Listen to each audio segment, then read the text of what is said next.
All right, everyone, it's time for another positive and optimistic message, and this is slightly belated. I had to push it ahead because of other video concerns that I had to make. But Californians appear to have largely ignored Newsom's dumbass ban there, California governor. He had said, no fireworks allowed on the 4th of July. We've got a pandemic going on. We can't have the risk of fire. Something like that's dumb.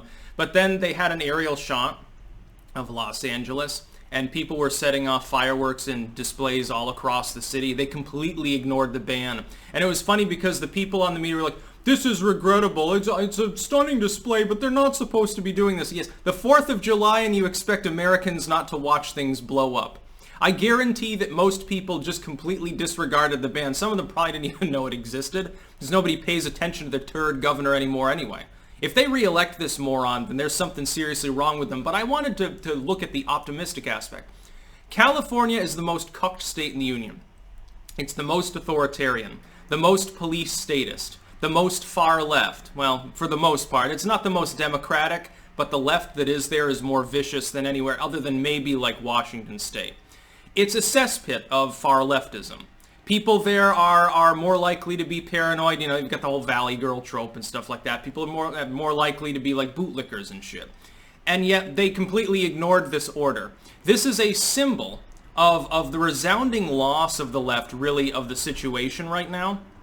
And it's a harbinger, I think, of what's to come over the coming months. People are getting tired of being kept home and told what to do on a daily basis with ever-shifting proposals of how to deal with coronavirus, number one, how to deal with crime, number two. They're tired of being told not to defend themselves. They're tired of being told that they're bad and their history is bad. They're getting tired of it, and they decided to act out. And it's funny, the legacy media was chastising these people. Where's your chastisement of actual legitimate crime, like people putting bricks through shop windows?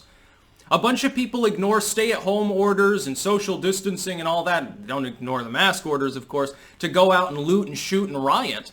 And you people call them protesters and say it's mostly peaceful. Like, you've got that famous CNN image where the correspondent's there, and what was it? I think that was the one in Houston, if I remember correctly. He's in front of a fucking burning building. Oh, this peaceful protest.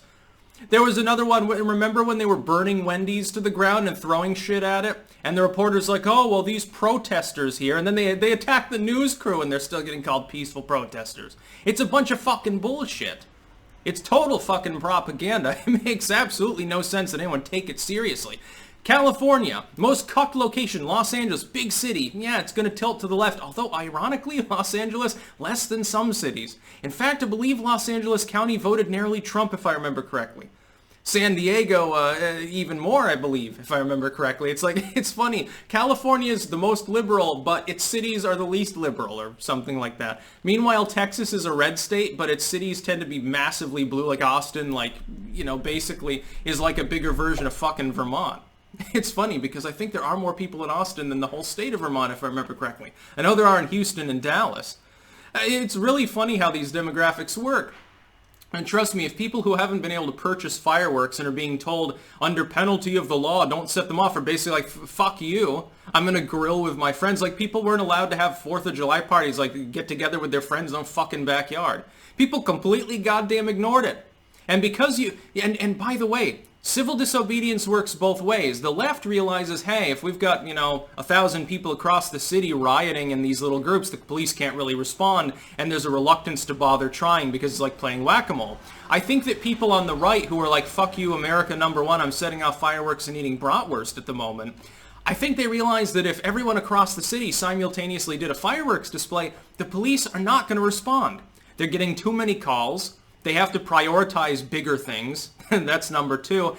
Just too much. What are they going to do? Haul in 10, 20,000 people into jail? Book them all? With all the social distancing and extra paperwork and masks and crap that they have to do now when they're on the beat? They don't want to fucking deal with that shit. They want to stay home with their families too. It's a fucking 4th of July.